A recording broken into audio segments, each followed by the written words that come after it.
You know, it took me a while to realize that you never had to worry about getting turned into a zombie in the game Days Gone.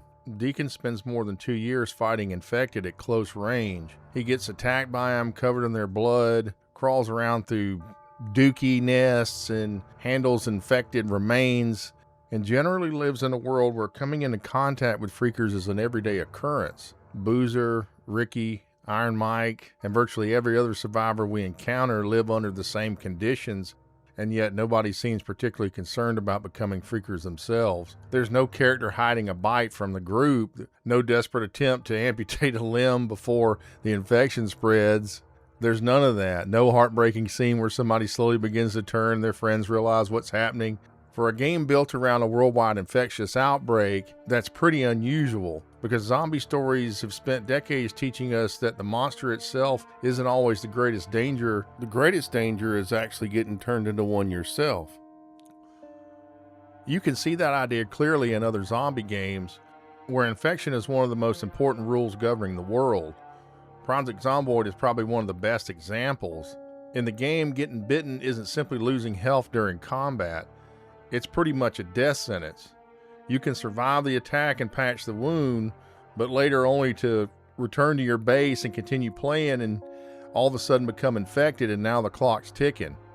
That completely changes how you look at every encounter, because the objective isn't merely to survive the fight, it's to avoid it altogether. The possibility of infection becomes part of the tension every time you get close to a zombie.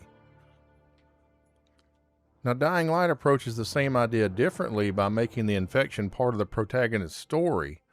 Kyle Crane is bitten and becomes infected, but rather than immediately turning, he spends much of the story fighting to suppress the infection. The threat of transformation is always there in the background, and the game uses it as a plot device and a consistent reminder that the barrier separating the humans and the infected is extremely thin. In Dying Light 2, that idea becomes even more prominent, with Aiden's infection and his dependence on ultraviolet light becoming part of the game itself. The games don't simply tell us the infection exists, they make the consequences of infection part of the player's experience. There are other examples like Left 4 Dead, where the idea is that the players are immune or resistant to the green flu. And if you go even farther with like Telltale's Walking Dead, it kind of turns the entire concept on its head. In that universe, everybody is already infected, so a walker bite doesn't simply transmit to the condition that causes reanimation. Instead, the bite generally causes a fatal infection, and then death triggers the transformation because the underlying condition is always present in everyone.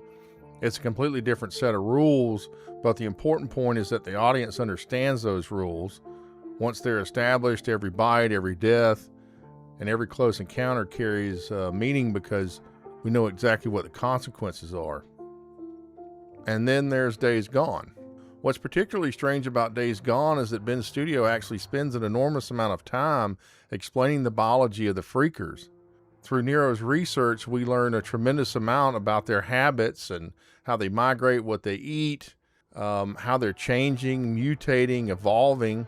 And NERO's researchers are collecting samples, they're observing the hordes, and they're classifying new variants and arguing amongst themselves about what the virus is doing. Few zombie games spend this much time treating their infected population almost like a new biological ecosystem. Yet the game remains surprisingly quiet about one of the most obvious questions. What happens if the freakers bite you? The game certainly treats the attack as physically dangerous. A freaker can tear someone apart and inflict injuries that eventually kill them, but we never really see the classic zombie scenario where somebody survives an attack only to discover that they've been infected and are slowly becoming one themselves. Deacon can spend hundreds of hours fighting freakers without worrying that the next scratch will eventually transform him, and nobody around him seems particularly concerned about that possibility either. So why is that? Well, the most likely explanation is actually fairly simple. The survivors we meet may represent a tiny fraction of humanity that was naturally resistant to the original freaker virus. The outbreak spread with extraordinary speed and killed or transformed the overwhelming majority of the population. By the time we join Deacon more than 2 years later, we're no longer looking at a random sample of humanity. We're looking at the people who survived one of the largest biological selection events imaginable. The people who are susceptible to the original infection were infected long ago, while the tiny fraction whose bodies could resist it became the population that remained. That would mean Deacon isn't necessarily special because he's immune. Almost everybody alive is special. And interestingly, comments from Ben's studio before the game's release at least support the general idea.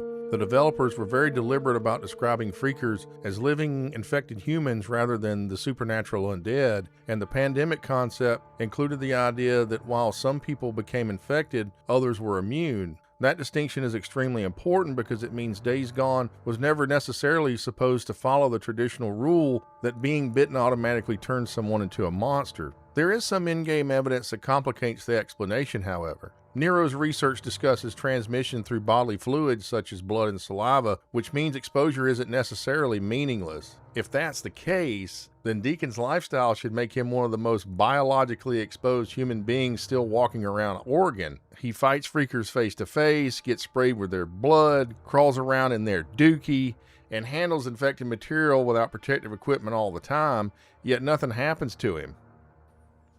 So this makes natural resistance or immunity an even stronger possibility. The surviving humans may simply have biological characteristics that prevent the original virus from producing the same transformation it caused in the majority of the population. But there's another possibility that I find considerably more interesting. What if the survivors aren't actually immune? What if they are already infected? This is where the secret ending changes the question completely. When O'Brien removes his helmet, we discover that he's infected, but he hasn't become anything resembling the ordinary freakers we've spent time fighting in the game. He can still talk, he remembers Deacon, he understands what's happening around him, he retains all of his intelligence and personality, yet he also demonstrates physical abilities that clearly aren't normal. Whatever is happening inside O'Brien represents a form of infection that behaves very differently from the one we've seen throughout the rest of the game. Suddenly, the distinction between infected and immune becomes much less clear. So maybe our main characters and the other survivors really aren't naturally immune to the virus. Maybe their immune systems resisted the original infection and will continue doing so indefinitely. That's probably the simplest explanation and one of the most consistent with Ben Studio's comments about the original premise. But perhaps immunity isn't absolute. Maybe survivors resisted the original strain but remain vulnerable to whatever the virus is becoming. NERO repeatedly discovers that the infection isn't static. New mutations appear, different animals become infected, freakers are starting to develop specialized physical characteristics, and new strains continue emerging years after the original outbreak. The virus that destroyed civilization may not be the same biological threat that existed 2 years ago, and there's an even stranger possibility. Perhaps some of the survivors aren't completely free of the virus at all. Maybe infection doesn't always produce the same outcome. O'Brien proves that at least one infected human can retain intelligence and personality while undergoing significant physical changes. Now, that doesn't prove the Deacon is infected, and the game never gives us enough evidence to claim that he is, but it does force us to consider what the word infected actually means. Maybe the survivors are immune. Maybe they're just resistant. Or maybe they're carriers. Or maybe some of them are infected in ways that haven't revealed themselves yet. Unfortunately, Days Gone never gives us a definitive answer, and considering where the story appears to have been heading, there's a good chance that this was one of the questions the sequel would have explored. The secret ending makes it clear that the freaker virus is still changing, and O'Brien warns Deacon that what is coming is something they aren't prepared for, which leaves us to one of the strangest unanswered questions in Days Gone. For more than 2 years, Deacon is worried about freakers outside the gates. Maybe the more important question was never whether one of them would bite him. Maybe it's whether the virus is already inside. If you like this video, leave me a like and consider subscribing to my channel. And as always, thank you for watching, and I'll see you on the next one.